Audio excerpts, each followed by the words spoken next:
결혼 10년 차 두 아이와 함께 단란한 가정을 이룬 40대 남성 박 씨. 조금 다른 게 있다면 아내의 직업이 무속인이라는 것 정도였습니다. 주변 지인들도 종종 아내에게 상담을 부탁하곤 했는데 그중 건너 소개한 남성과 아내가 심상치 않은 관계라는 걸 알게 되면서 부부는 1년 가까이 법적 다툼을 이어가고 있습니다. 그런데 문제는 그동안 박 씨가 두 아이를 보지 못하고 있다는 건데요. 임시 양육자인 아내가 이런저런 이유를 들면서 아이들을 보여주지 않고 있는 겁니다.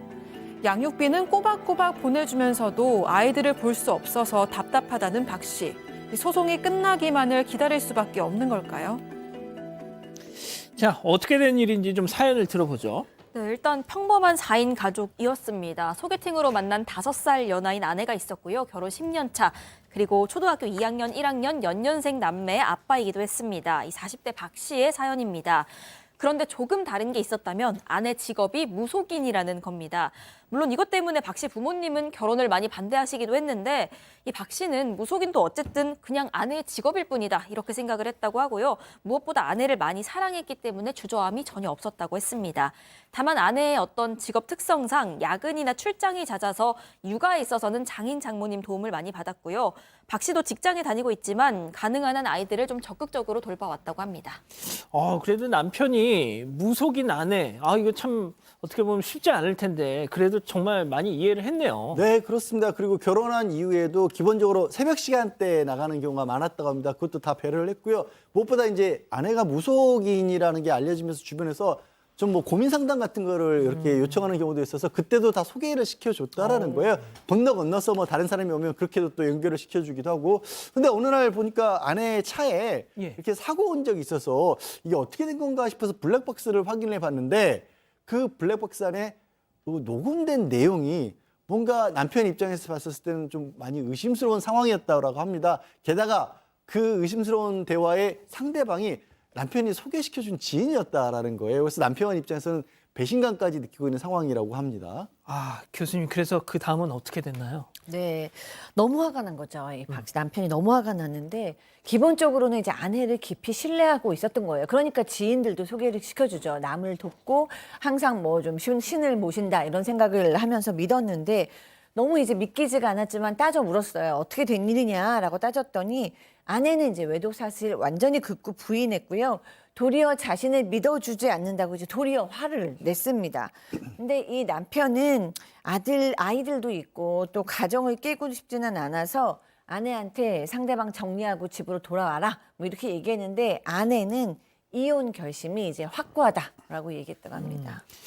아니 근데 어느 정도 이 블랙박스에서 물증이 나왔으면 근데 왜 이걸 아니라고 이렇게 펄쩍 뛰? 근데 물증 자체가 뭐 이렇게 다른 부정행위 그거라고 보기는 좀 어렵고요. 누가 들어도 좀 다정한 연인 사이에 나올 만한 대화였다라고 해요. 그러니까 추궁을 했을 것 같아요. 이런 말을 왜 하냐라고 하고 또 뭐 부모님을 챙기는 그런 얘기, 상방의 부모님.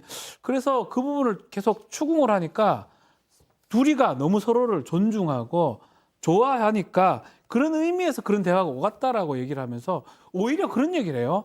당신이 더 유책 사유가 있는데 남편이 내가 참고 있는데 왜 내한테 이렇게 얘기하냐라고 하면서 오히려 이렇게 외도로 물어붙이는 거는 더 이상 참을 수 없다라고 아내가 얘기를 했다고 합니다. 오히려 신랑 쪽을 향해 남편 쪽을 향해서 네가 더 문제가 많은데 나한테 이걸 왜 덮어 씌우냐 이러면서 막 서로 이렇게 충돌을 하고 있는 겁니다.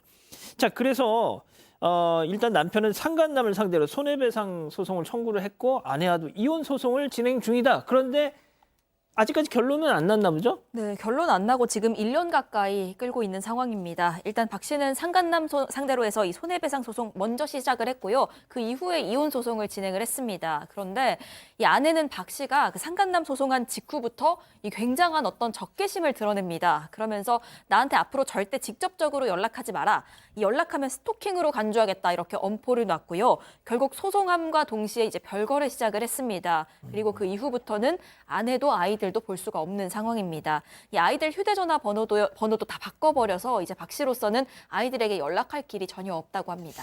아, 그래도 아빠인데 말이죠. 애들은 봐야죠. 네, 그렇죠. 사실 이제 아무리 이혼을 해도 아이들한테는 아빠 자리를 주어야 하는데 이 경우에는 이제 확실히 그렇게는 되고 있는 것 같지 않아요. 아빠와 엄마의 전쟁에서 아이들이 상처를 받고 눈치를 보고 있는 상황 같아요.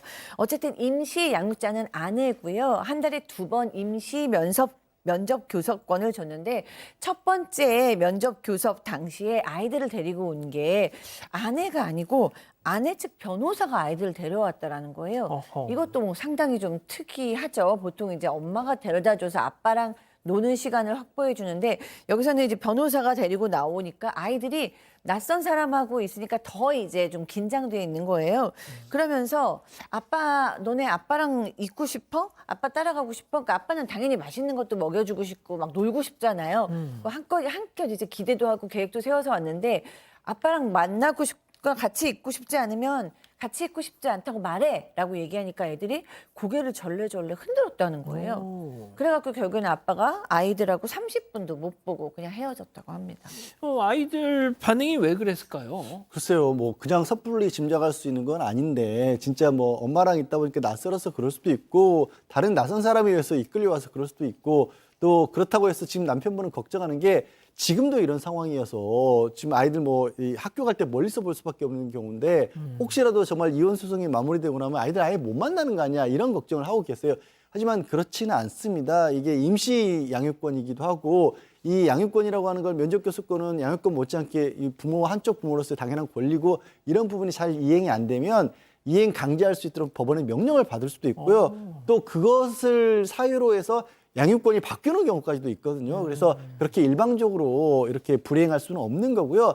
또 최근에는 법원에서도 이 아이들의 의사를 파악할 때도 한쪽의 어떤 얘기만 듣지 않도록 해서 법원 내에서 상담사분들이 직접 아이들을 만나서 얘기도 들어보고요. 그리고 요즘에 이제 서울 같은 경우 이렇게 법원 내에 면접 교섭을 할 수 있는 장소를 가지고도 많이 다퉈요. 그러니까 내가 뭐 집에 데려올 거야, 어디 갈 거야. 서로 얼굴 보기 싫어하고 그런 경우도 있어. 법원 내에 아이들 볼 수 있는 공간도 마련해주고 있기도 합니다. 그래서 여러 가지 방법이 있으니까 너무 걱정하지 마십시오. 자, 재산 분할 관련해서도 박 변호사님. 그렇죠. 이 아내가 직업이 그렇다 보니까 현금 그 카드보다 현금이 좀 많다고 봐야 될 것 같고요. 복비 같은 거. 복비를 또 카드로 요새 하게 되긴 한데 특수성상 현금이 좀 많다고 하고 그리고 명의를 대부분 남편이나 이 처가 식구 명의로 많이 했다라고 합니다. 오피스텔이나. 그러다 보니까 남편이 버는 거는 사실 남편 명의에 그걸로 되고 생활비를 좀 받아서 이렇게 했는데 재판이 걸리고 나서부터는 돈을 다 끊어버렸다고 합니다. 아내 쪽에서. 예, 그러다 보니까 이 변호사 비용도 들고 돈이 좀 상당히 많이 드는 상황인데 좀 돈으로 좀 힘들다. 또 양육비도 좀 본인이 좀 내는 상황이기 때문에 여러 가지로 많이 어렵다라고 하고 있습니다. 자, 그렇군요. 그럼 여기서 별별 상담소 오늘의 궁금증 짚어보죠. 자, 아내의 외도로 일단 이 남편분의 주장입니다만 이혼 소송 중인데 아이들도 못 보고 생활고로 힘에 부친다. 하하, 역시 이제 뭐 재산 문제가 좀 뭐 관건인 것 같아요. 아내 명의 지금 혼인 기간이 지금 10년 정도 됐고 맞벌이였답니다. 문제는 아내 명의 재산이 거의 없다는 건데 그럼 재산 분할에 있어서 남편이 왕창 또 이렇게 넘겨줘야 되느냐? 아, 그건 아니에요. 지금 남편분이 걱정하시고 계신 건 명의는 아내 명의로 돼 있지만 남편 명의로 돼 있지만 사실은 아내와 함께 같이 이렇게 맞습니다. 수입이 있었기 때문에 뭐 집을 산다거나 차를 살 때 대출을 받고 그렇게 해서 지금 마련해 놨는데 그 어떻게 보면 대출금 같은 걸 다 막는 방법을 끊어버린 거 아니겠습니까? 근데 아시겠지만 부부가 공동으로 형성한 재산을 나눠 갖는 게 재산 분할인 거고요. 그렇게 나눠 갖는 데는 적극 재산으로 지금 가지고 있는 명의가 있는 재산뿐만 아니라 생활하기 위해서 부담했던 대출금, 빚도 나누는 겁니다. 그렇기 때문에 지금 현재 어떤 명의 재산이 있고 남편분이 가지고 있는 재산이 어느 정도 그동안에 예를 들어서 급여생활자라면 있고 이런 것 목록을 딱 다 봐서 사실상 이 뭐 예를 들어서 아파트 대출금이 얼마 정도는 아내가 부담하고 있다 이런 것들을 입증하면 됩니다. 그렇군요. 자, 교수님. 지금 뭐 이 남편은 뭐 유책 사유가 이제 아내에게 있다. 아내는 남편도 못지않게 책임이 있다 이렇게 팽팽히 맞서고 있는데 네. 일단 뭐 뭐 이걸 되돌릴 수는 없을 것 같아요. 네, 그렇죠. 뭐 사실은 정확하게 누가 어떤 문제를 일으켜서 유책 사유가 뭐가 누구한테 있느냐 이런 거는 소송이 끝나봐야 저희가 알 수 있기 때문에 함부로 뭐 이렇게 단정해서 얘기하기는 어려운데 확실히 아는 것은 지금 모든 가족이 남편은 남편대로 아내는 아내대로 특히 아이들은 아이들대로 상처를 받고 있는 시간이라는 거죠. 어떻게든지 뭐 법정 소송을 할 수밖에 없지만 그래도 최소한의 어떤 그런 상처로 남길 바라고 특히 저는 이제 상담사다 보니까 아이들의 마음은 배려되면서 이 과정이 지나갔으면 좋겠다라고 생각이 듭니다. 그렇군요. 자, 뭐 우리 가족 여러분들 의견 몇 개 좀 소개해 주실래요? 네, 일단 블루문님 그 무당분 용하진 않나 보네요. 들킬 줄 몰랐던 거 보니까요 하셨고요. 이희정님 좋은 남편인 것 같은데 도대체 왜 바람을 피웠을까요? 님 엄마 자격도 없는 것 같습니다. 장순규님 어른 잘못에 아이들이 무슨 죄입니까? 아빠가 얼마나 보고 싶을까요? 휘바람님 사연인 힘내시고요. 또 다른 인연 꼭 찾으셨으면 좋겠습니다. 이런 의견 주셨습니다.